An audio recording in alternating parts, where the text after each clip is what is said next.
Et bonjour, Bonjour toi.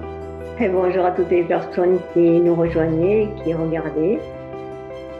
Alors aujourd'hui, nous sommes à la huitième vidéo des petites histoires de Louise. Et comme promis, nous allons parler de notre venue vers chez toi, au Canada, en mars 2011, pour un stage de 10 jours environ. Alors il y a eu deux voyages cette année-là, un en mars et l'autre en novembre. Et je n'étais pas au second, donc nous allons nous concentrer sur le premier. Donc, nous étions une vingtaine de stagiaires de France et d'ailleurs, mais nous sommes partis de Paris, pardon. Et un seul homme était là, c'était Patrice Péguet. Oui. Et j'ai eu un premier cadeau à l'aéroport de Paris. J'ai retrouvé Cathy, rencontrée dans un stage à Lyon, c'est le même Patrice, et c'est devenu une longue histoire d'amitié. Hmm. Alors, je vais te laisser raconter comment et pourquoi ce voyage a eu lieu au Canada, vers chez toi, et qui l'a organisé. C'est une très très belle histoire en fait. C'était peu de temps après que j'ai pris la décision de ne plus aller en France pour animer parce que mon mari il avait fait un AVC, euh, il était pas toujours présent et je m'étais dit non, je vais vraiment passer le reste de ma vie auprès de lui aussi longtemps qu'il vivra. Et c'est une de mes organisatrices qui s'appelle Chantal Aucerniquet, qui à un moment donné a dit, elle était venue me voir au Canada, m'avait aidé à faire des trucs dans la maison parce qu'elle savait que j'étais toute seule pour occuper de cette grande maison de 3 000 pieds carrés. Je ne sais pas combien ça fait en mètres, mais c'est sur 3 étages. Elle était juste venue m'aider à organiser un peu les trucs. J'avais amené en campagne et je lui ai montré une jolie petite auberge où Dave allait passer quelques semaines à l'occasion quand j'allais en France, parce qu'on s'occupait de lui toute la journée, on lui faisait ses repas. Euh, il y avait même des personnes autour qui allaient euh, faire des petits jeux avec Dave, juste pour le motiver un peu quand il était là-bas. Et je l'ai invité, bien sûr, à visiter l'auberge. J'ai rencontré ma copine Carole et Chantal a dit, mais, ce serait parfait d'organiser un stage ici. Il y a suffisamment de chambres. Carole a dit, ben, parce que nous, on se disait, on sera peut-être 7, 8 personnes. Euh, et puis Carole a dit, ben, il y a des chalets autour que je peux louer euh, si vous êtes un plus grand groupe. Et on a fini par être, au total, je crois qu'on était 27. Oui, Euh, pas que des stagiaires, mais en tout, c'est-à-dire autour de la table et tout. Euh, donc, c'est ça, on a mis ça sur pied. Comme tu dis, il y a des gens de partout, partout qui sont venus. Euh, Chantal avait communiqué avec tous mes stagiaires. Il y en a même une que j'ai rencontrée euh, à l'aéroport quand je suis allée vous chercher et je ne l'ai pas reconnue. C'est très rare chez moi, mais vraiment très, très rare. Euh, et puis, ben voilà, on s'est rendu de peine et de misère, je dois dire, à la petite auberge en pleine campagne, pas loin de la mer. Voilà, et on a passé 10 jours extraordinaires. Et comme par hasard, juste au moment où Dave avait eu un petit problème et qu'il était hospitalisé. Alors, je faisais mon stage et vers à peu près 18 heures, je partais pour aller passer 1 heure avec Dave à l'hôpital. Et c'est pendant que le groupe était là que on lui a donné son congé. Donc, en ambulance, on l'a ramené à l'auberge. Alors, je passais quand même pas mal de temps avec lui tous les jours. Je ne prenais pas toujours les repas avec les stagiaires, mais quand j'étais là à 100%. Mais oui. vraiment. Et c'était beau. Je me souviens maintenant combien on était un peu collés les uns sur les autres parce qu'on avait accepté au max toutes les personnes qui s'étaient inscrites, alors que je ne pensais pas avoir autant de monde qui viendrait passer 10 jours quand même au Canada. Oui. 10 jours, c'est quand même presque, avec le temps de voyager et tout, presque 2 semaines de vacances, éloigné de la famille, des enfants, des maris. De ton travail et tout et tout. Il y a plein de gens qui ont dit non, non, refais-le pas, c'est trop dur, 10 jours. Mais ça avait été extraordinaire. J'avais profité de l'occasion, puisque je n'avais pas vu personne depuis longtemps. J'ai profité de l'occasion pour présenter plein de trucs extraordinaires comme l'écriture, comme le tongren. Euh, voilà, c'était vraiment bien. Euh, je me souviens qu'on avait très bien mangé presque tout le temps.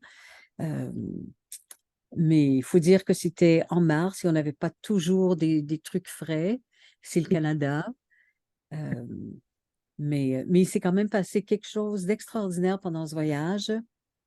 Et c'est qu'on est passé très rapidement de neige, peut-être pas 1 mètre de neige, mais en quelques jours où on voyait vraiment l'herbe, on voyait vraiment le gazon et la mer qui était juste derrière, qui était recouverte de glace. En fait, c'était pas la mer, c'était une baie, et c'est pour ça que ça pouvait geler. Mhm. Euh, Ah eh oui. ben, c'est complètement ouverte, la neige a fondu et c'était vraiment beau. On a pu faire des activités à l'extérieur et tout. C'était Mais, bien. mais il faisait très froid. Et oui, bien sûr, parce que c'était mars, mais on a eu quelques journées quand même pas mal. Oui. Alors, c'est pendant ce stage que tu as fait ta toute première vidéo. Oui, oui, c'est ça, avec, ben tiens, ça c'est tout drôle parce que j'ai parlé d'une personne que j'avais pas reconnue et c'est Françoise Dorn. Euh, et puis, je l'ai plus jamais oubliée depuis ce moment-là, c'est clair. Et je sais pas si elle avait changé sa coiffure ou je sais pas, mais vraiment, je me disais, mais je la connais, c'est pas vrai. Alors que j'oublie jamais personne. Et c'est elle qui, elle est extraordinaire comme journaliste, comme auteur, vraiment bien. Et elle m'avait fait une entrevue qui avait été filmée par justement la personne dont tu as parlé tout à l'heure, notre seul homme, qui était Patrice Féguet, qui est toujours resté un ami depuis ce moment-là, tu vois, quand il avait organisé à Lyon, Oui. où tu avais rencontré Cathy, comme tu disais tout à l'heure. Oui. Alors, oui, c'était vraiment très touchant Oui. comme entrevue. Ouais. Oui. Oui. Tu en as fait bien d'autres après, hein, de vidéos. Alors, donc, nous étions au Canada au mois de mars. Il y avait de la neige partout. Le lac était gelé. Et je ne sais pas quelle température on avait au début, hein. Mais nous, les stagiaires, on n'est pas trop habitués à ça. Et, Non, et pendant ce stage, nous avons eu deux invités. Donc, il y a eu Céline, je te laisse nous en parler un petit peu. oui. Voilà, donc Célina, c'est une Amérindienne. Elle est de descendance Mi'kmaq, mais également de descendance afro-américaine. Alors, chez nous, on les appelle les Mi'kmaq noirs parce ils ont ce mélange euh, d'afro-nord-américains et d'amérindiens. Elle a des traits absolument uniques. Elle ressemble à personne et elle a toujours respecté tous les enseignements et à un moment donné est allée beaucoup plus vers ses origines Mi'kmaq, à partager des enseignements, s'est retrouvée souvent dans sa vie en présence de personnes qui, si je puis dire, l'attendaient, Mhm. la reconnaissaient en fait, parce qu'elle voyageait beaucoup, elle allait dans beaucoup de nations, pas que chez les Mi'kmaq, mais partout ailleurs. Et à un moment donné, elle était en Ontario et elle a rencontré une dame qui est allée vers elle et a dit, ben, enfin, je te retrouve. Et elle lui avait confié un objet sacré euh, de plusieurs millénaires où apparemment les Mi'kmaq d'ici, donc de Nouvelle-Écosse, euh, se sentaient un peu menacés et avaient fait descendre un objet qui était une pipe sacrée euh, jusqu'en Amérique du Sud. Et pas longtemps avant que Célina rencontre cette dame, c'est une Amérindienne qui était en Ontario, sur une réserve là-bas. Et cette pipe sacrée avait remonté le chemin jusque chez elle et elle gardait cette pipe sacrée avec son histoire jusqu'à ce que la personne qui devait s'en occuper se présente. Et c'était pas du tout l'intention de Célina quand elle était allée rencontrer plusieurs nations en Ontario. Et cette dame ben, lui a donné tous les enseignements et lui a confié cette pipe sacrée. Oui, Donc, on a je eu ne de sais la chance. pas le reste de l'histoire. Elle l'utilise toujours dans ses rituels, Oui. mais ne l'utilise pas toujours. Mhm. Euh, Peut-être que c'est pour ne pas abuser, je sais vraiment pas. Mais elle a vraiment un contact avec cet objet sacré et elle avait accepté de l'apporter, bien sûr, quand elle avait rencontré le groupe. Et Oui. avait aussi fait, on avait fait des rituels avec elle Mhm. et je lui avais demandé, à la demande de quelques stagiaires, si elle pouvait faire des petites rencontres individuelles. Et Mhm. c'est ce qu'elle avait fait. Bien sûr, elle n'a pas partagé avec moi ce qu'elle avait vu. Et certains ou certaines des stagiaires ont dit, ben voilà ce qu'elle m'a dit, voilà ce qu'elle a reconnu chez moi. Euh, et c'est à peu près tout ce que je sais parce que Célina ne partage pas. Elle est extrêmement discrète et quand elle est seule avec Mhm. une personne, Mhm. c'est c'est comme ça. Oui, on avait fait la cérémonie du tabac et de la pipe sacrée, bien sûr, elle nous le passait, je me souviens. Et après, elle a Oui, canalisé. oui, oui. Et ensuite, elle a canalisé un message de la Terre-Mère. Ouais, c'est ça. Et C'est ça parce que elle a reconnu que, tu sais, il y a des gens qui, toute leur vie, cherchent quelle est ma mission sur Terre. Eh ben, pour Célina, d'abord, elle l'a toujours su parce qu'enfant, elle était extrêmement différente, différente de la famille qui l'avait adoptée, qui était des Afro-Américains. Et, euh, et elle était différente des Mi'kmaq sur les réserves. Euh, alors, je ne sais pas pourquoi j'ai dit ça. C'était en réponse au commentaire que tu as au donné. message de la Terre-Mère. Oui, exactement. Et elle, avec et malgré tout ça, elle a toujours su quelle était son œuvre à accomplir ici. C'est Mhm. c'est vraiment, vraiment, vraiment divin. Et il faut juste la voir quand elle fait, quand elle a un contact avec la terre. Oui. C'est incroyable, Mhm. incroyable. Pendant plusieurs années, quand je recevais des invités, soit d'une autre province ou soit d'Europe ou quoi que ce soit, je les amenais toujours rencontrer Célina pour passer 2 heures ou 3 heures avec elle. Mhm. Et encore une fois, elle faisait des rituels. Parfois, elle canalisait, mais pas tout le temps. Euh, c'est ça. Mais c'est vrai qu'elle a un lien avec la terre-mère qui est absolument incroyable, que je retrouve d'ailleurs beaucoup, beaucoup plus chez les Amérindiens que même dans les communautés euh, voilà, d'Afro-Américains. C'est assez intéressant. Alors oui, c'est vrai qu'elle avait canalisé. Et puis je suis toujours en contact. Je l'ai vue en fait il y a juste quelques semaines. Et puis ben voilà,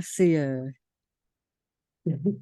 c'est ça. On est toujours, toujours, toujours resté en contact. Elle a quitté la ville, chose qu'elle voulait faire depuis un bon moment, et est allée s'installer euh, vraiment sur une terre sacrée qui appartient à une copine à moi qui veut le développer en communauté, en fait. Euh, donc, elle est installée là-bas avec toutes ces choses. C'est vraiment bien. Elle a tout son espace. Elle peut sortir tous les jours. Il y a la mer à quelques minutes de marche. Elle est vraiment, vraiment, vraiment bien. Voilà. Donc, Donc, voilà. Et, nous- ça, c'est Massilina. voilà. Nous allons parler. Et puis un autre jour, c'est Émile Gautreau qui est venu pour l'enseignement. Et Émile, c'est un être exceptionnel. Alors raconte-nous qui est Émile, quand et comment tu l'as rencontré. OK. Eh ben, Émile, quand il s'est présenté au groupe, il a dit, avec son accent acadien, quand il parle français,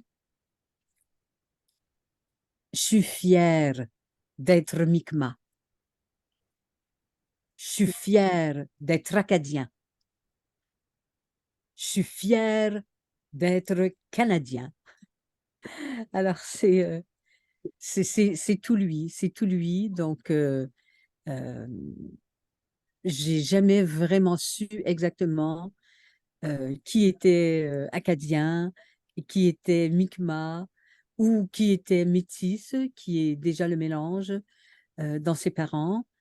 Euh, mais je sais que de toute sa famille, il n'y a que lui et un de ses frères qui avaient vraiment choisi de suivre toute la tradition. Émile a fait des études assez poussées euh, et il a obtenu un poste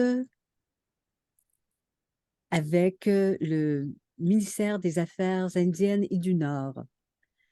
Et son rôle, ben, c'était de partager les enseignements Mi'kmaq euh, vraiment, vraiment partout. Tu sais, autant aux fonctionnaires, parce que ce ministère, c'est voilà, c'est un ministère fédéral. Et toute sa vie, il a voyagé, il allait partout, partout pour rencontrer euh, les chamans, pour rencontrer les chefs, pour rencontrer surtout, surtout les aînés dans plusieurs nations, partout, partout, partout au Canada. Et il avait marié une dame de descendance irlandaise, euh, une très, très, très jolie femme, très, très Mm. fière, très, très, très belle. Euh, il nous avait montré des photos. Il y avait d'ailleurs une de nos participantes qui lui ressemblait comme deux gouttes d'eau Oui, et lui, il n'arrêtait pas de lui dire, mais tu me fais tellement penser à ma femme. C'est clair, elle était très élégante et tout. Et Émile n'a jamais arrêté de garder ses cheveux très longs. Moi, je les ai vus passer vraiment de noir à gris. J'ai vu ses cheveux vraiment, vraiment, tu vois, devenir de plus en plus clairs. Et il a toujours, toujours eu les cheveux très, très longs. Il a toujours, toujours porté une veste faite ici par les Mi'kmaq, mais qu'on retrouve aussi ailleurs, avec les franges et tout. Et là, dans sa démarche, ce que je retrouve chez tous les Amérindiens, c'est cette marche où il est droit et parfaitement, son pied parfaitement posé sur la terre. Mhm. Et a juré que quand les Amérindiens marchent, moi, je pouvais les reconnaître sur une autoroute, par exemple, quand je traversais un parc de 200 300 kilomètres, tu sais, pour se rendre dans le nord du Québec, par exemple. Les Mi'kmaq habitent, on ne voit pas leurs habitations, mais ils sont dans, voilà, dans des forêts en petits groupes et tout. Et s'ils marchent le long de l'autoroute, on les reconnaît à 1 kilomètre, juste par une silhouette, parce que chaque pas, c'est le pied complet, ne marche pas sur le bout des pieds, sur les talons. Et même, tu as vu Émile danser, tu vois, nous accompagner, et les Acadiens font exactement la même chose. Quand tu frappes le pied par terre, c'est pas le talon, comme la claquette ou quelque chose comme ça, c'est vraiment tout le pied. Et tout le corps vibre quand tu te mets en contact avec la terre, parce que c'est ça que ça veut dire. Leur danse, c'est exactement ça. Et Émile, c'est un exemple parfait, parfait, parfait. Ouais. Il est extraordinaire. Je lui avais demandé, quand Dave était très malade, et je savais que ça n'allait pas durer longtemps, parce qu'on avait commencé à lui donner des doses de morphine parce qu'il avait une infection qui s'était répandue partout suite à la prise d'un médicament. C'est un peu triste, mais c'est ça. Et comme il avait très, très mal, euh, on lui donnait de la morphine et j'avais invité Émile euh, juste comme pour faire un au revoir. Alors, il est venu avec ses tam-tams. Moi, j'avais le mien aussi. Mes beaux-enfants étaient là, ma fille était là. euh, et il avait fait mais une cérémonie de départ d'une telle joie, mais d'une telle joie. c'était extraordinaire. Euh, donc, il y avait le tam-tam et à un moment donné, il lui a dit, euh, regarde, regarde en haut, à droite. Eh ben, tout en haut, là, il y a tous tes ancêtres depuis toujours qui t'attendent parce qu'ils ont des tas d'histoires à te raconter et ils t'attendent parce qu'ils savent que toi aussi, tu as plein d'histoires à leur raconter. Et il faut avoir connu mon mari pour savoir que c'était un raconteur, mais il pouvait raconter une expérience de vie sur pratiquement n'importe quel thème. C'est un homme qui avait beaucoup, beaucoup vécu, beaucoup voyagé, et c'était extraordinaire. J'avais trouvé ça tellement touchant. Et la nuit suivante, Dave, il est parti, mais avec une douceur, un calme, une telle beauté que c'en était à pleurer. C'était très, très beau. Et Chantal, l'organisatrice dont je te parlais tout à l'heure, ma grande amie, elle a dit, mais c'est tout à fait Dave d'avoir choisi de mourir comme ça. Et elle avait dit, lever entre deux femmes. Parce que j'avais fait une espèce de nid dans le salon avec deux tables de massage, tous les duvets que j'avais dans la maison, ça faisait un vrai nid. Et il y avait Dave au centre et ma fille, notre fille d'un côté et moi de l'autre côté. Et c'est comme ça que il est juste parti dans une grande douceur. C'était très, très beau. Et quand j'ai appelé Émile le lendemain pour lui dire, il a dit qu'il était très étonné parce qu'il n'avait pas senti qu'il partirait comme ça, mais en même temps, hein, c'était tellement beau, tellement sacré que il n'était pas étonné. Mhm. Et, euh, et par rapport à Dave, il est revenu. J'ai gardé Dave à la maison pendant 3 jours. Et avant qu'on vienne le chercher, euh, j'ai invité Émile à nouveau, qui est venu avec Louise, avec sa fille, euh, et qui a fait un rituel, mais magique et magnifique. Magnifique. C'était vraiment très, très doux. Ils avaient chanté tous les deux, évidemment, fait le tam-tam, le hochet, euh, juste pour l'accompagner. Et c'était très beau parce que la première fois qu'il était venu, il avait donné à Dave Mhm. une plume d'aigle, donc une grande plume euh, à laquelle, toutes ces plumes, en fait, il attachait des rubans rouges ou des bouts de laine rouges. Il avait donné à Dave et il avait dit, tiens bien cette plume et laisse ton énergie la pénétrer. Et quand tu choisiras de partir, eh ben, tu donneras cette plume à Louise pour qu'elle ait toujours, toujours, toujours ta présence auprès d'elle. Et c'était très, très, très, très beau. Et, euh, et un peu plus tard, je pense qu'un peu plus tard, il est revenu et m'a donné une deuxième plume. Et maintenant, ben, j'ai confondu, j'ai gardé les deux, mais je ne sais plus laquelle était celle de Dave et laquelle était la mienne.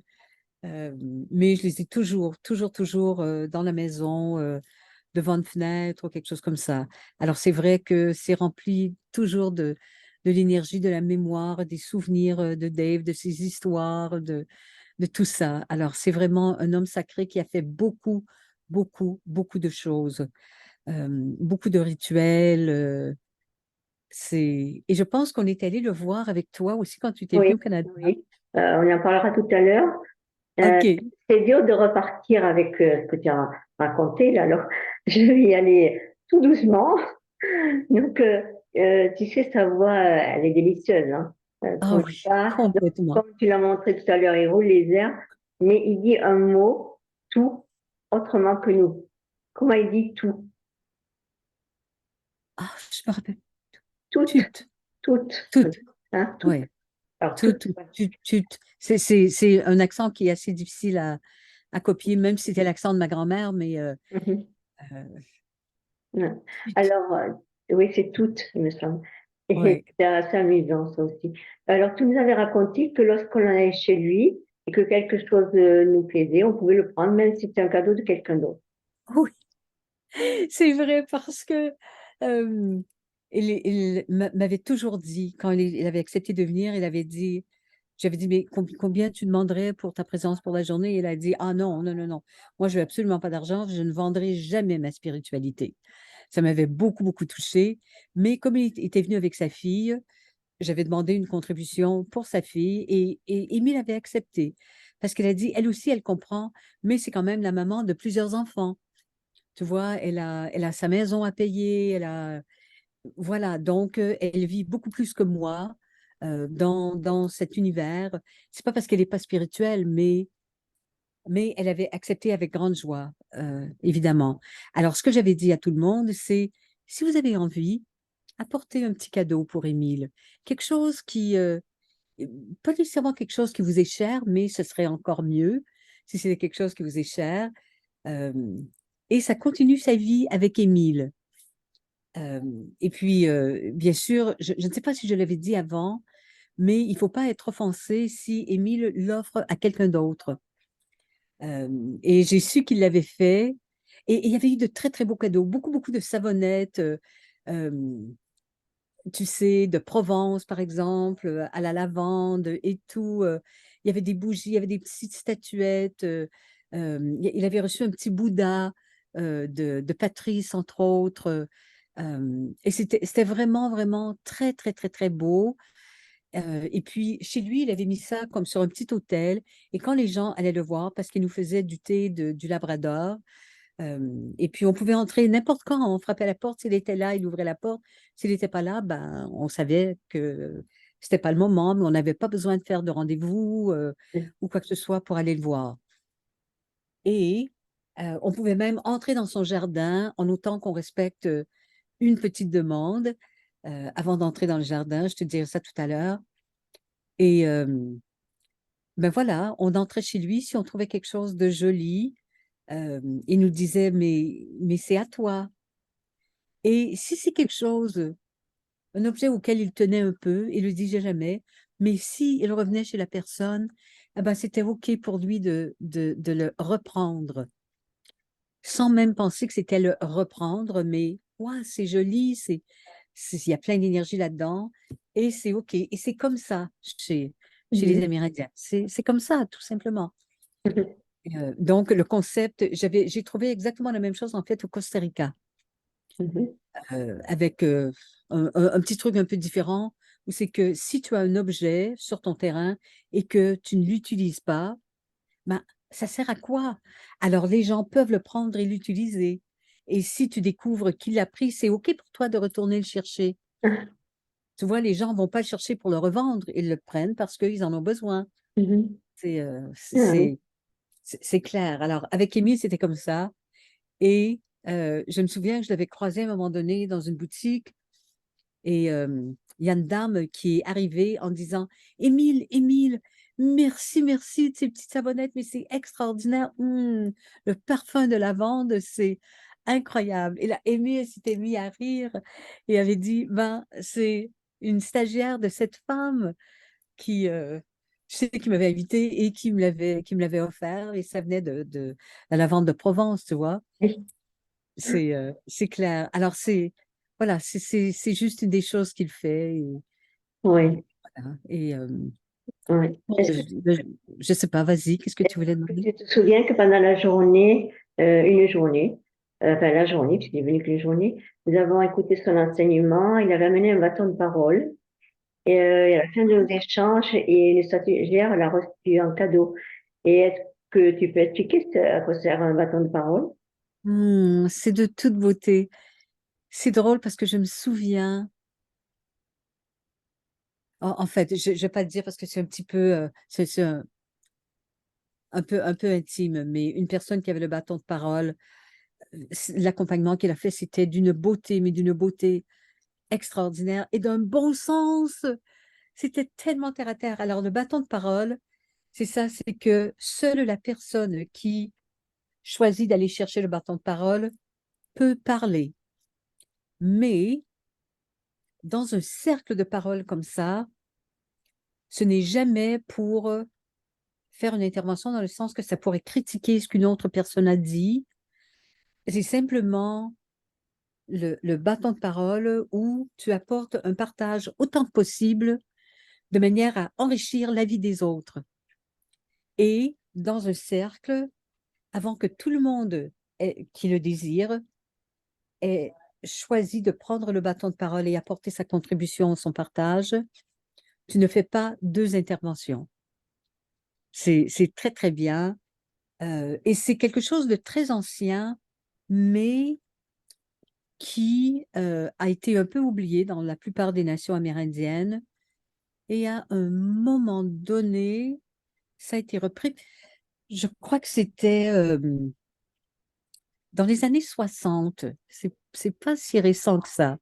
C'était quand même préservé tu vois, avec certaines nations, mais dans les années 60, c'était, tu sais, l'époque du peace and love, où euh, voilà, il y a de plus en plus d'hommes blancs qui s'intéressaient, euh, tu sais, aux Amérindiens. Il y avait beaucoup moins de rejet de ces nations et ainsi de suite. Et c'est revenu parce qu'il y avait des gens de toutes les cultures qui se réunissaient.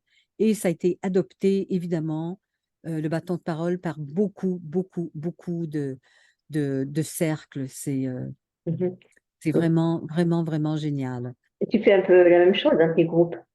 Donc, Ben, c'est ça, c'est ça. Ça marche pas toujours parce que c'est virtuel, mais le simple fait que je demande aux gens euh, de fermer leur micro, pour ne pas faire d'intervention. Il y a des gens qui connaissent parfaitement bien et qui coupent la parole quand même. Ils ouvrent leur micro, ils coupent la parole. Et à l'occasion, je dis, OK, revenons au cercle de parole. Il y a des gens qui m'écrivent en me disant, ah ben moi, j'aime pas du tout, hein, les cercles, c'est pour exprimer ce qu'on pense et tout. Et je dis tout simplement, ben, pas nécessairement. C'est pour apporter ta contribution. Alors oui, j'essaie de le faire et j'ajoute même quand on fait en virtuel, de ne pas utiliser le chat, sauf si c'est pour donner une adresse ou un truc comme ça, parce que c'est comme si dans le cercle de parole, une personne se tourne vers l'autre et chuchote alors qu'une autre personne détient le bâton de parole et fait sa contribution. Alors, je demande de ne pas utiliser dans mes rencontres sur Zoom le chat. d'accord. C'est Ben oui, c'est bien mieux comme ça. Est-ce- oui, c'est ça, c'est ça. À moins que ce soit vraiment nécessaire, une personne Oui, qui doit dire, ben, je dois partir, c'est quand mm, même discret c'est et différent. c'est bon. Mm. Mais c'est très, très beau. C'est un respect extraordinaire, extraordinaire. Parce que quand, tu vois, quand tu es dans un cercle de parole, euh, et c'est ce qu'Émile nous disait, soyez dans l'écoute totale. Et ça me rappelle un peu Lester Davidson qui dit, parce que tu ne peux pas écouter deux personnes à la fois à 100%. C'est, Oui, c'est absolument impossible. Et Lester Davidson disait, tu ne peux pas te lever et t'asseoir en même temps. non, c'est sûr. Alors, dans un sens, ça ressemble un peu à ça. Tu vois ce Ben que je veux oui, dire? on ne peut pas lire et en même temps écouter. Il y a ça aussi. Euh, Je veux dire, Oui, voilà, quand on fait. c'est ça. C'est Ouais. ça, c'est ça. Alors, est-ce que tu te souviens que nous sommes sortis dans le froid? Émile nous a demandé de faire un cercle, de prendre des accessoires. Il y avait les tambours, je ne sais pas quels autres accessoires il y avait, des cymbales peut-être. Et alors, on tournait en dansant, en tapant Des sur les hochets. tambours, oui. Oui. Et en tapant sur les tambours, en chantant. Et la chanson qui nous a bien fait rire, c'était Alouette, gentille Alouette. Je sais, c'était juste pour nous. Parce que Alouette, Gentille Alouette, c'est une chanson acadienne. Et bien sûr, tu vois, Émile s'est toujours, toujours donné à nous avec tous ses aspects. Tu vois, il a rien à prétendre, à feindre, à quoi que ce soit. Il est pur, pur, pur. Il est comme il est et c'est tout. C'est tout. Alors, nous sommes allés justement chez lui en 2014, toi, ma fille et moi, et il nous a fait voyager dans son magnifique jardin. Mais Mm. après, il nous a expliqué les quatre directions. Je n'ai pas retrouvé où j'ai marqué qu'il nous avait donné. C'est dommage, mais bon, c'est comme Eh ça. Je le oui, retrouverai sans doute. Et c'était vraiment bien fait pour honorer l'entrée dans ce jardin. Et raconte, si tu peux nous raconter ce qui se passe dans le c'est jardin. ça. Alors, c'est un tout petit peu vague. parce que son jardin, c'est quand même, c'est vraiment un lieu sacré. Là où il a construit sa maison, je crois qu'il avait acheté un double terrain, euh, qui est quand même dans la petite ville de Hammer, c'est extrêmement rare. Extrêmement rare. Les terrains ne sont pas grands, grands, grands comme ça. Mhm. Et lorsqu'on entre dans son jardin, on frappe à la porte. Bien sûr, c'est pas une porte en bois, c'est pas une vraie porte. Mhm. Mais on frappe d'abord pour s'annoncer. euh, et je pense qu'on ne demande pas la permission d'entrer, mais on fait déjà la promesse que, d'abord, le remerciement, merci de me laisser entrer dans cet espace sacré, et je promets de ne rien déranger. Je promets aussi d'être à l'écoute. Alors, si tu as un message pour moi, ben, je t'en remercie déjà. Mhm. Et là, je crois que quand tu as dit les 4 directions, je crois qu'il parlait des 4 vents. Ouais, peut-être. En fait, il disait le Est-ce que sud, c'est le nord. possible? Il parlait du sud, du nord, tout ça. Donc, je sais qu'il a parlé des ancêtres, effectivement, comme tu disais, pour Dave. Mais il faudrait que je le retrouve. Je ne sais plus. Eh C'était bien, écoute, récent. Je devrais faire prêt. Mhm. c'est ça. Mais je vais quand même chercher, quand mon ancien ordi sera réparé, si j'ai quelque chose sur les 4 vents. Parce que Mhm. moi, le petit souvenir qui me revient, c'est ça. Ça se Donc, peut. dans son jardin qui reçoit les 4 vents, donc le vent du nord, du sud, de l'est, de l'ouest. Mhm. Et la beauté dans son jardin, c'est que tu descends, il y a plein de petits passages, tu vois. Et il y a un côté qui est vraiment bien géré, qui est cultivé, tout. Il connaît toutes les plantes, il sait exactement qui lui a donné les plantes. Et toute une autre partie de son jardin, c'est son jardin sauvage en quelque sorte, mais il y a des plantes magnifiques Mhm. parce qu'il nous dit ça, c'est les oiseaux qui les ont plantées. Ah oui. Les oiseaux, ben, c'est clair que ce sont Mhm. les oiseaux. Donc, tu vois, il y a vraiment Oui. toute la nature, euh, Ouais. vraiment qui est là. Et c'est magnifique. C'est magnifique. Ouais. Tout est beau. Je me Tout est souviens beau. Il y que a tout un endroit compost, mais tout autour de son endroit compost, c'est de toute beauté aussi. oui, c'est Et, magnifique. Et c'est vrai que c'est- et toutes les plantes et les arbres s'entrelaçaient. Et puis, oui, il disait aussi que oui, le vent avait amené aussi les graines et tout ça, je crois. On parlait de ça. Et exactement. il y avait un tipi dans son jardin. Oui, Et puis, il y avait aussi une petite cabane destinée à sa femme. Ouais. exactement. Exactement. C'était une petite maison de jardin Mhm. où c'était super bien entretenu. Depuis, il a fait une autre maison de jardin pour ses outils, mais cette petite cabane ou maison, euh, il a apporté, sa femme adorait les poupées. Les poupées de tous les pays. Elle avait une collection incroyable et il a meublé la petite maison avec un lit. euh, le lit sur lequel elle dormait quand elle était devenue très malade et ne pouvait plus se lever. Mhm. Euh, alors, il avait fait aménager une pièce avec son lit où lui pouvait dormir également à côté d'elle, passer tout son temps avec elle, lui parler, faire ses repas sans qu'elle soit obligée de monter, tu vois. Mhm. Alors, il a apporté le lit là-bas et ses poupées qu'il croyait être ses poupées préférées. Il avait tourné le lit et souvent elle mettait des coussins comme si elle pouvait revenir et s'asseoir et voir tout le jardin parce qu'il y avait des fenêtres tout autour. C'est vraiment, vraiment un lieu sacré. Il allait souvent nettoyer, souvent il allait s'asseoir avec elle, euh, même si elle n'était plus dans son corps. Et il avait choisi également de la garder à la maison Mhm. euh, après son décès parce qu'il comprenait que après le décès, pendant au moins 3 jours, tu ne laisses pas le défunt ou la défunte seul. Parce que dans sa croyance, la personne revient. Souvent, on ne sait pas exactement ce qui Mhm. s'est passé. Tu vois, Ouais. dans le cas de Dave, où il s'était juste envolé tout simplement. Donc, il pouvait très bien revenir. Donc, je l'avais gardé dans sa pièce préférée. Et lui avait fait la même chose avec son épouse. Il l'avait gardé à la maison parce qu'il ne voulait pas qu'elle soit seule dans le noir dans un salon funéraire, parce que ici, c'est comme ça qu'on fait. Et puis, on lui avait proposé l'incinération et il avait dit non, non, parce que c'est pas dans notre culture, vraiment. euh, elle, elle sera placée sous terre pour qu'elle redevienne terre, tu vois, sans une immense chaleur ou quoi que ce soit. Euh, et ça, c'est un truc que j'ai pas pu faire avec Dave, malheureusement. Euh, ben, j'aurais pu, mais la solution, c'était de le conserver dans une crypte jusqu'au printemps pour pouvoir le mettre sous terre.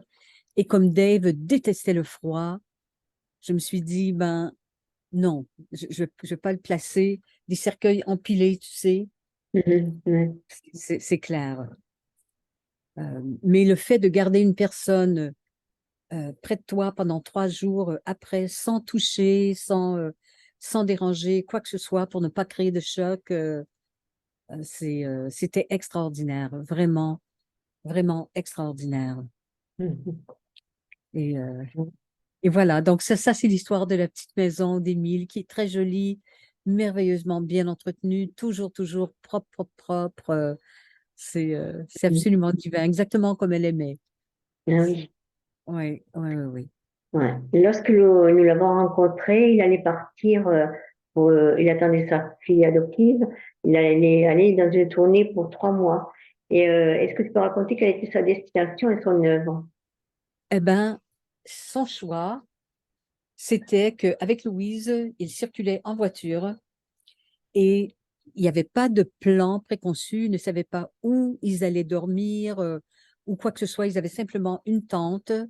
Et puis, sachant que, bon, parfois ils dormiraient dehors, parfois invités chez des gens. Et partout où ils voyaient une indication qu'il y avait une réserve, peu importe la nation, ils s'arrêtaient, ils se présentaient et disaient, est-ce que vous aimeriez que je parle aux jeunes? C'était vraiment destination jeunes. Si vous savez qu'ils ont oublié des enseignements, s'ils n'écoutent pas, parce que les enseignements risquent de venir de leur père, de leur mère, de leur oncle ou de quoi que ce soit.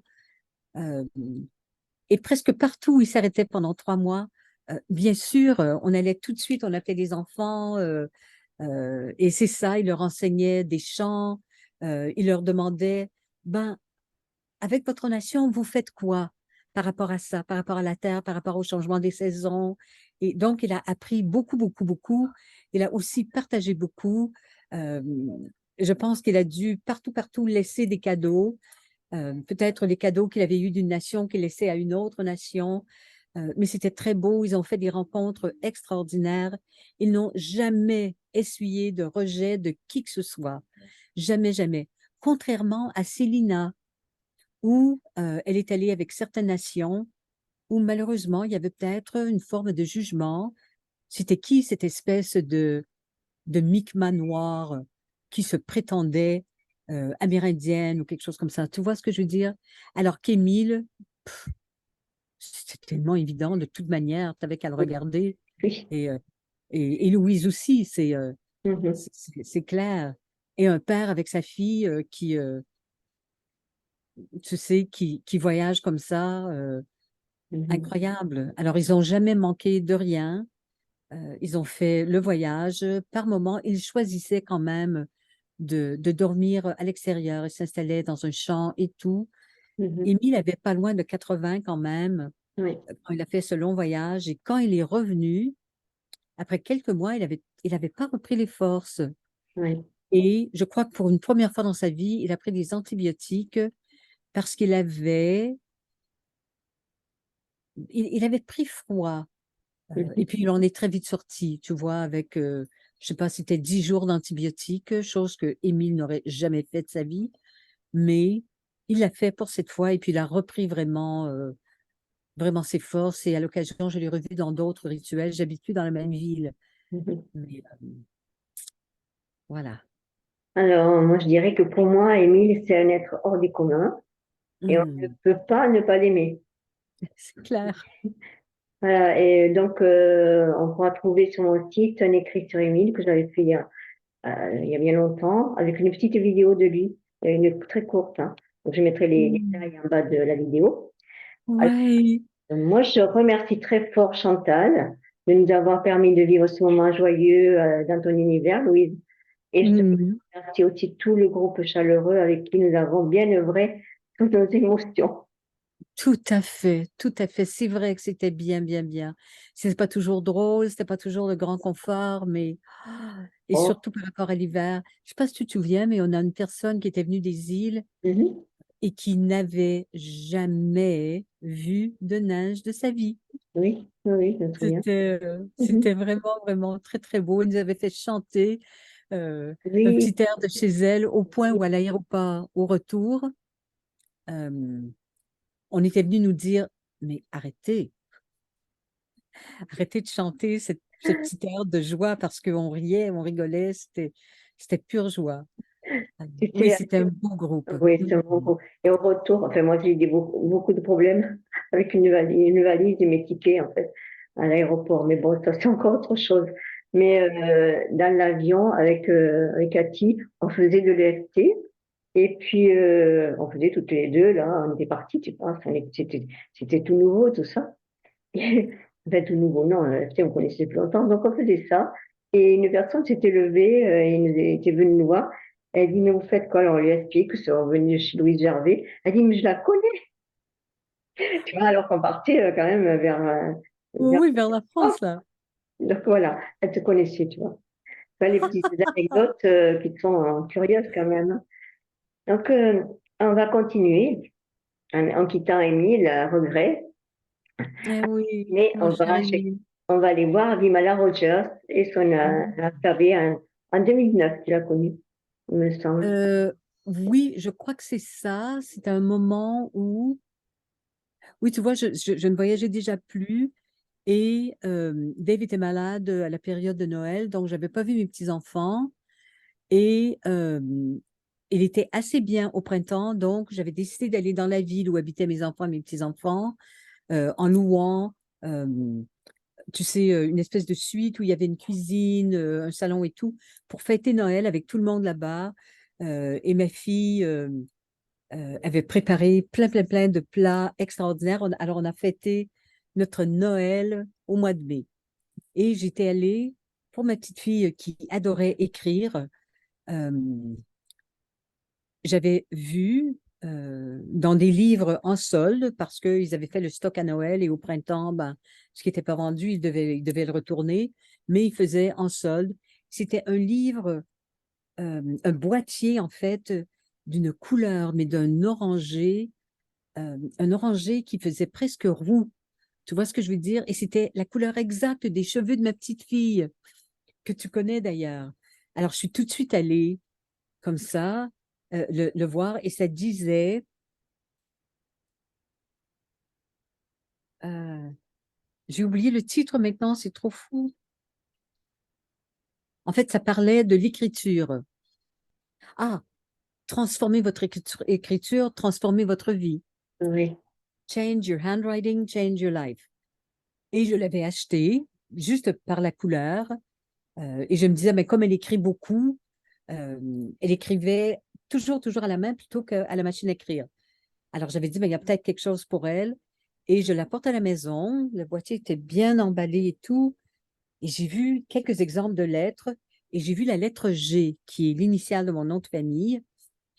Et j'ai essayé de copier le G et c'était tellement facile, alors que toute ma vie, j'avais détesté, je n'avais jamais réussi à faire un beau G pour signer mon nom. Alors, je me suis dit, ben écoute, c'est dans un boîtier, même si j'enlève la pellicule, elle ne sera jamais. Alors, j'ai ouvert le boîtier, ça a été un coup de foudre. Il y avait plein de trucs là-dedans. Il y avait des cartes, il y avait un livret, un cahier d'exercice, euh, des cassettes, je crois. Alors, ben écoute, j'ai pris le livre, j'ai lu le livre d'un seul coup, immédiatement, j'ai changé mon écriture. Et ça, vraiment, en une semaine, je ne savais plus comment j'écrivais avant parce que toutes les formes étaient transformées. Et je suis retournée à la librairie pour en acheter un pour ma petite fille parce que j'avais volé le sien. Et puis, ils n'en avaient plus. Il y a une des employées qui a dit, ben, c'est fou ce que tu dis, mais je crois qu'on en avait encore un et je l'ai mis dans un carton pour retourner à la maison d'édition. Mais le carton n'est pas parti. Elle est retournée derrière la boutique, a trouvé le carton qu'elle est chez cet éditeur, a ouvert le carton et dans la pile de livres, a trouvé le petit boîtier. Donc, elle a pu me le vendre et c'est celui-là que j'ai offert à ma petite fille. Elle a aussi adoré, en fait. Et quand vous êtes venu au Canada, je pratiquais déjà cette écriture depuis un moment.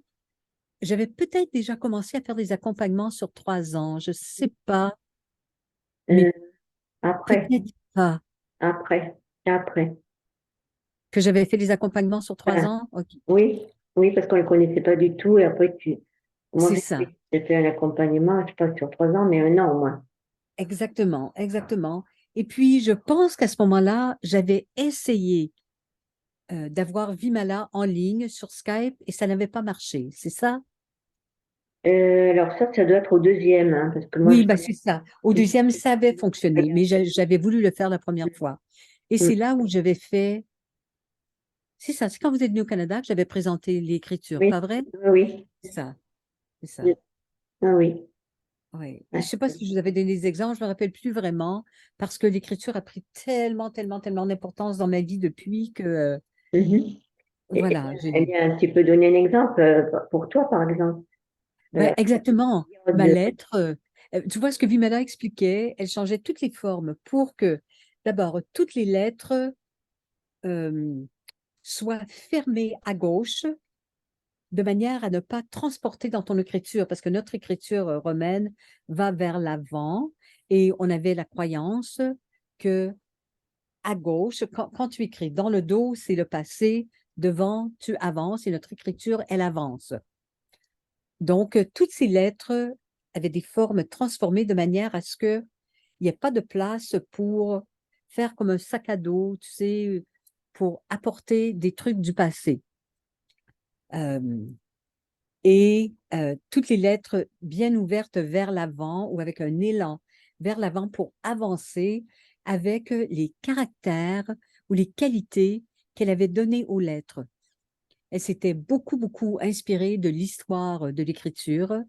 Elle sait parfaitement bien quand les écritures, quand les lettres sont apparues dans l'alphabet romain tel qu'on le connaît maintenant. Euh, C'était absolument passionnant et elle donne, s'inspirant beaucoup de Steiner aussi, elle donne des formes aux lettres qui apportent quelque chose. Quand tu les connais bien, quand tu les vis, et c'est pour ça que ça te permet de les transformer un peu. Si tu vois par exemple un animal ou un symbole ou quoi que ce soit dans une lettre, ben toi, tu peux y ajouter un petit quelque chose qui est personnel à toi. Alors, moi, je pense que c'est un mode de vie.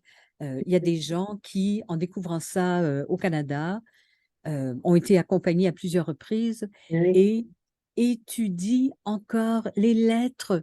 Je fais encore des accompagnements à des personnes depuis, tu vois, 2011, ça fait quand même 12 ans. C'est extraordinaire. Il y en a beaucoup qui le partagent avec d'autres. Mhm. C'est clair, il y a des gens qui font, euh, tu vois, une formation de une demi-journée ou un truc comme ça, et ensuite le prennent et créent leur propre formation, s'inspirent de ce qu'ils ont appris. C'est absolument magnifique. Euh, alors, ben voilà, moi, je vis avec mes lettres. Juste pour te donner un exemple, euh, chaque année, avec plusieurs personnes, je les accompagne avec une lettre. Moi, je fais 360 jours. Donc, tous les jours, j'écris leur prénom et je fais la lettre. Et en 2023, la lettre d'accompagnement pendant un an, c'est la lettre L. Donc, Elle veut dire quoi, ta lettre L? comment? Elle veut dire quoi, ta lettre L? Ben, c'est ma lettre à moi et c'est la lettre de la liberté. Et c'est une lettre que moi, quand je regarde le L majuscule, je vois véritablement euh, comme la forme d'une Madone, tu sais, qui allonge les bras et vraiment, tu sais, pour accueillir toute forme de vie et tout.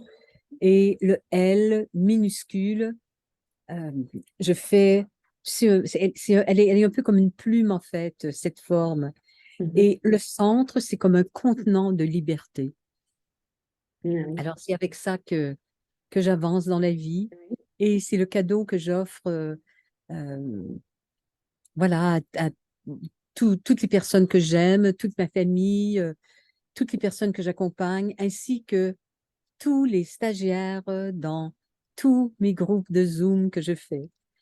C'est juste un cadeau et c'est 360 jours euh, parce que 360, c'est divisible par 9 et Mhm. 9 pour moi, c'est bien sûr mon chiffre magique. Donc, ouais. D'accord. Louise que vous connaissez en développement personnel, a suivi cette formation. Eh bien oui, ça c'est très touchant. Et Louise Hay le dit dans certains livres, elle remercie euh, Vimala Rogers Mhm. parce que Louise Hay avait, elle avait essuyé un divorce assez dur. Elle s'est retrouvée à un certain âge avec pas beaucoup. Elle n'avait pas grand-chose devant elle. C'était une très belle femme qui avait été hôtesse de l'air, mais tu fais quoi à 55 ans ou quelque chose comme ça, n'ayant pas travaillé depuis quelques décennies. Euh, Sauf qu'elle était super curieuse. Elle lisait tout sur le New Age parce que c'était le New Age à l'époque. Et elle est tombée sur Vimala qui l'a accompagnée pour 2 lettres, le L de la liberté et le H du courage. Et Louise Hay a changé son écriture et suite à ça, elle a ouvert une petite maison d'édition qui s'appelait Hay House, donc bien sûr avec les 2 H, qui est devenue assez rapidement la maison d'édition sur le développement personnel la plus réussie en Amérique du Nord. C'est quand même quelque chose. C'est par là que sont passés Deepak Chopra et Bruce Lipton et Greg Braden et tellement d'autres, tu vois. Mhm. C'est extraordinaire. Et dans certains de ses livres, elle disait merci, merci à Vimala Rogers et les formes des lettres. Et à un moment donné, dans certains livres, on retrouve sa signature, parce qu'elle faisait toujours ça, avec le L de liberté et le H du courage. Mhm. C'est magnifique. Et il n'y a pas que elle, il y a aussi, à l'époque, les grandes euh, de Apple, tu vois, et de Mhm. d'autres sociétés. Euh, Ils envoyaient beaucoup de leurs ingénieurs en informatique étudier avec Vimala. Elle était déjà en Californie de toute manière. Euh, et quand elle enseignait à des ingénieurs et qu'elle leur disait, eh bien là, vous allez écrire sur des papiers comme ça. C'était des feuilles parfaitement blanches. Et eux disaient, ah ben non, mais moi, je ne sais pas écrire là-dessus, j'ai besoin de mes petits quadrillés, là. Tu vois, parce que ça les gardait vraiment dans une petite boîte carrée, alors que chez Apple, entre autres, on disait, think out of the box, ça sort de tes marges. Et elle leur expliquait, ben là, vous allez écrire 100 lignes euh, et en laissant une grande marge à gauche, une bonne marge en haut. Et les gens disaient, oui, mais l'économie de papier, blablabla. C'est euh, c'est clair. Alors, elle apportait plein de trucs et elle dit, souvent, je regardais ces ingénieurs parce que quand tu écris avec l'écriture de Vimala, ta créativité explose. Ça, c'est clair. Et elle les regardait et parfois, elle voyait vraiment la sueur perler sur leur front, là. Tellement elle se disait, mais attends. Et il y en a qui se moquaient d'elle et qui disaient, mais quoi, c'est un cours d'écriture ou un cours de dessin? Alors, c'est un peu les deux parce qu'on disait souvent, on dessine les lettres. Mhm. Et tu vois, j'accompagne encore des gens. Et une personne que j'accompagnais, euh, en fait, assez récemment, j'avais dit double la grosseur de tes lettres. Une personne que j'ai accompagnée pendant des années, c'était Marielle. Je ne sais pas si tu te souviens d'elle. Elle écrivait, mais les lettres, elle les copiait parfaitement. Elles étaient belles, belles, belles. Mais elles étaient petites, petites, petites et toutes collées l'une sur l'autre. Et là, j'avais dit, toi, tu vas doubler vraiment la grosseur. Et depuis, c'est vrai que ça fait, pour elle, tu vois, ça fait 12 ans au moins. Mm. Et elle écrit toujours ses lettres tous les matins, mais elle les dessine. Elle les dessine, ça fait vraiment, vraiment partie de sa vie. Ouais. Alors, c'est un peu ce que je souhaite à tout le monde parce que c'est tellement, tellement, tellement beau. Et ça se pratique sur une feuille plus, pas la 4 par exemple, mais à l'envers, c'est-à-dire en paysage. Exactement, de manière horizontale. C'est pour ça que les ingénieurs avaient un petit peu de mal aussi parce qu'ils avaient l'habitude de, Mm. voilà, d'écrire comme ça. Mais quand c'est paysage, c'est comme si tu n'avais pas de limite. Oui. Tu vois, tu peux continuer aussi loin que tu veux. C'est génial. Et, Vraiment, vraiment génial. et quel rapport avec Nikola Tesla? Eh ben, Nikola Tesla, je pense que il vivait toujours en paysage, de toute façon. Et il y a une lettre, entre autres. Ben, en fait, avec Nikola Tesla et avec d'autres. La lettre T, par exemple, de Vimala, c'est une barre, euh, comme une espèce de petit soldat. On appelle ça le trait je suis. Tu vois vraiment, Rien. mais juste un peu incliné vers l'avant. Et le T majuscule, elle fait une barre comme un périscope qui monte et qui dépasse dans la zone supérieure toutes les autres lettres pour vraiment voir très, très, très, très, très, très loin. Et c'est la lettre du visionnaire. La lettre, le T minuscule, c'est une tige comme un I, mais qui va plus haut avec une barre, non pas qui traverse le T en plein ici au niveau des poumons, mais tout en haut, comme ça. Et de plus en plus de gens font un petit angle comme si ça montait un peu comme un périscope. Mhm. Et comme l'écriture pour Vimala, c'était sa fascination, mais la fascination de toute sa vie depuis toute petite, elle achetait, tu vois, chez des collectionneurs et tout, des pages de la véritable écriture de grands visionnaires. Et ce qu'elle avait découvert, c'est que les grands visionnaires ne barraient jamais leur T en plein milieu, comme nous on a appris à l'école, mais tout en haut. De grands visionnaires comme Alexander Graham Bell, Mhm. qui est l'inventeur du téléphone, euh, Nikola Tesla, euh, Einstein, qui presque toute sa vie barrait ses T en plein milieu, mais vers la fin de sa vie, quand il reconnaissait véritablement mais la grandeur et la merveille qu'est l'univers, eh bien là, ses T étaient barrés tout en haut. Mandela, c'était la même chose. Il n'a jamais barré. Gandhi, quand il écrivait en anglais, ne barrait jamais ses T. Il mettait toujours la barre tout en haut. Ah oui. Et par rapport à ça, moi, j'ai eu une petite surprise parce que j'étais allée à Cuba à un moment donné et on avait visité le musée de Che Guevara parce qu'il était beaucoup, beaucoup, beaucoup aimé, euh, surtout dans la ville ou dans la petite ville où j'étais allée à Cuba.